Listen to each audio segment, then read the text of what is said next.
stripped away all the fantasy and made love real and immediate. I never regretted the decision to marry Stephen. His need was so great that I had to give him everything, more than I thought I was capable of. He showed me love for everything, holding his head up. It was an exchange of pure love, wordless love. I began to learn something I never knew before, which was how to experience love, how to accept it. That was, in a way, the greatest lesson of all. As I read further into Dante, I knew what was coming. I knew that at the very peak of purgatory, Virgil would leave Dante. He would say to him, "Now you must go on your own. I've taken you in this quest to the meaning of love as far as I can." And as I got there in my reading, and as I got there in my studies, Stephen declined and declined. And Stephen gave me his last kiss and said, "You're going to be better off without me. You'll be stronger and you'll survive." And he died just as I was reading the canto, where Virgil disappears. Virgil crowns Dante, says, "I make you Lord and Master of your soul." Only when he gets to paradise does Dante realize that the object of our love is always God, and that God and man together are the formula for love. That's the greatest gift of love, seeing God in another person's eyes. It's loving the world, everything that the person represents, the sun and the other stars.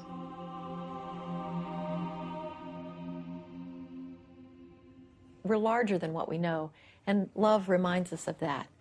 And the other thing that love does is remind us that our boundaries don't stop with our bodies, that we are all one in some very profound, real sense. And love teaches us that. Love reminds us that. Love lures us to that and to the experience of it. Love is a mystery because it tells me that there's more beyond that which I see in the realm of time and space. And I've got to wait till I get there to find out what, for heaven's sake, is it. To the first of my lovers I for you, and the last of my lovers I light a candle still, and the bells will be ringing on iron for you, for the first of my lovers and the last, and the bells will be ringing on iron for you, for the first. Love longs for union, even as science and technology are working in laboratories to take love apart, making what some call progress in unlocking the chemical neurological gates to the garden of love. I don't know what we might learn were we to know more about the hormones and the serotonin inhibitors and all the rest of the stuff that we find every 10 years. We find new physiological stuff on a micro level. I don't know what that's going to do in regard to understanding the cult of Mary, or Dante's love for Beatrice, or Keats's poems, or any of the rest of it. While molecules and chemicals may tell us nothing about love, some scientists believe that our closest animal relatives, the primates, can teach us a great deal about other forms of bonding and connection. We don't use the word love. It's a bit of a mushy word, and we don't know how to define it. The similarity in DNA between us and bonobos and chimpanzees is 98.5%. That means that we are 1.5% in terms of DNA different from them. And I think the simplest assumption is that if a chimpanzee acts very similar to my behavior, then the psychology behind it is very similar to my psychology.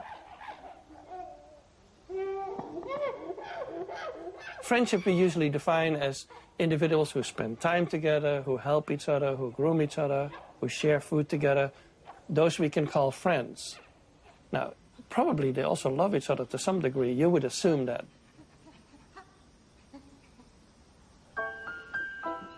Two young chimpanzee females who were trying to get to my office, I think it's just a game because they will never get to my office, really. They will never get out. This is the place that they normally cannot reach, certainly not on their own. And what I like is that they seem to be in tune with each other. They seem to understand each other's goals. They have worked this out. They've probably done it many times. This is a game that they have developed. And so you see some of that being in tune with each other, which relates to empathy and relates to understanding others. A story of altruism that we had in our group actually recently. We have an old female, her name is Penny, and she is arthritic. And she basically cannot climb on the climbers anymore. And we've seen situations, which I thought was very interesting, where she's trying to get on there, her legs don't want anymore, where younger females have pushed her butt up and have pushed her up on the climber. We've also seen a case where a younger female, younger meaning 20 years old, Penny is 45 or something, where a younger female has gone to the spigot and sucked a mouthful of water, then walked to Penny and spit it in her mouth. And so that's very interesting altruistic behavior. These are unrelated individuals who are doing it, taking care of an old lady in their group. In the primates, all thinking that they do in terms of altruism and helping is focused on the group. So it's focused on the ones immediately surrounding them. I don't think they care one bit about what other groups are doing and how they're doing. And they would just as well kill them if they can to get access to resources. But within the group, they have inhibitions. And so the within group behavior and between group behavior is totally different for the primates. And I think originally for people too.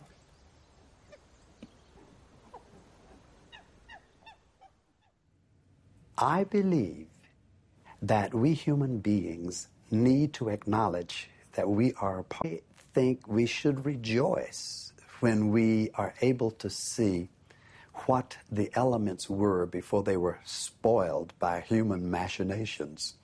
And in the animal kingdom, we often get a sense of what, in full development, makes us fully human.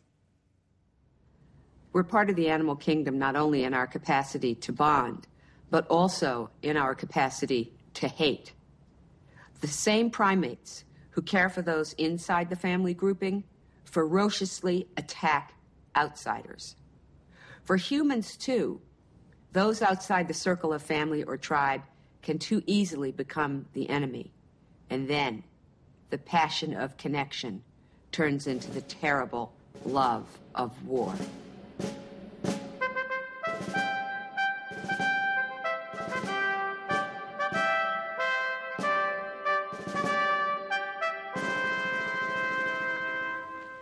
I want you to remember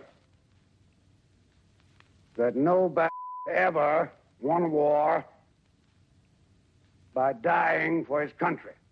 He won it by making the other poor dumb die for his country. Commence firing. God help me, I do love it so. I love it more than my life.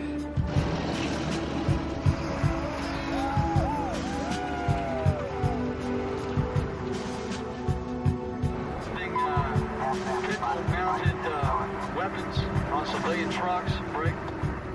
Although most believe they fight wars for love of country, author and analyst James Hillman thinks otherwise. You run the risk of an ambush.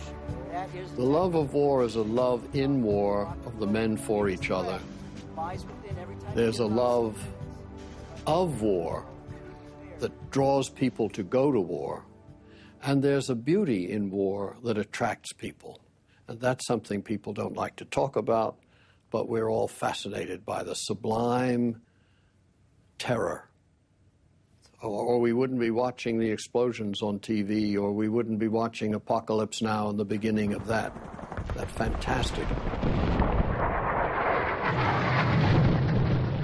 I love the smell of napalm in the morning. The reports say it again and again and again. I never saw such a beautiful thing in my life as this plane blowing up, as this bomb going off. Nobody wants to hear it, but it's there.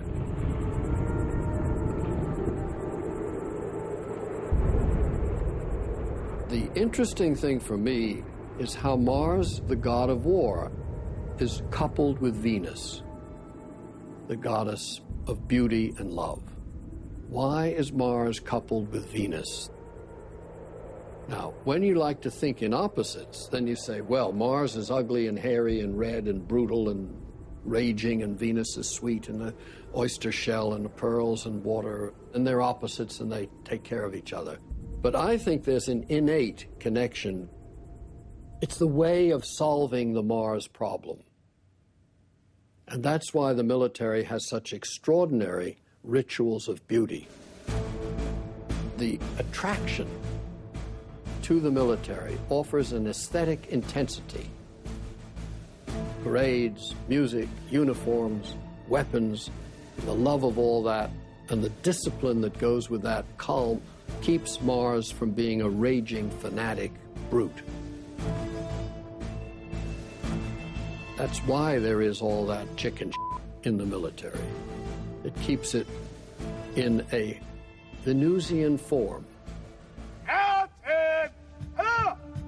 So you have salutes and mess orders, flags, banners, decorum and all that.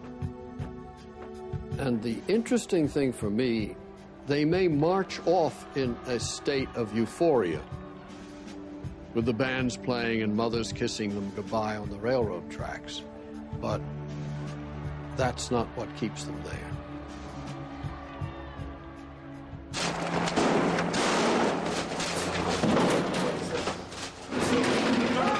Don't get to me, I'm at the door.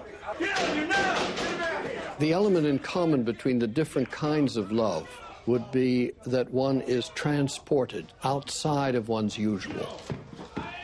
The ecstasy can be the highest moment ever experienced, as many battle veterans say. That would make it in common with other kinds of passionate love, sexual love, divine love, mystical love. You become crazy in a way, just as you do in a passionate affair. You become crazy. You do things you should never do.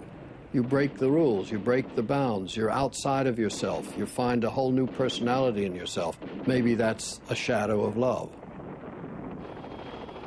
It's not love in that peaceful, mamby-pamby notion of love, turn the other cheek and all that crap. They've tried that for how many years? 2,000 years? That hasn't stopped any wars. One of the interesting things about the love of war is that men who come back aren't able to talk about it. Why can't they talk about it? It's like a mystery. When a person went through the mystery cults or a deep religious experience, there was silence. You don't talk about it. It's not only that they experience such horror, but they experience such depth, such terror and such beauty at once. When the men in the Second World War and in the First World War, the American men were asked what they were fighting for, why they were there, the interviews all came out the same way. They were there not because of democracy, not because of protecting the country, but for the other guys. They were there for love of their unit.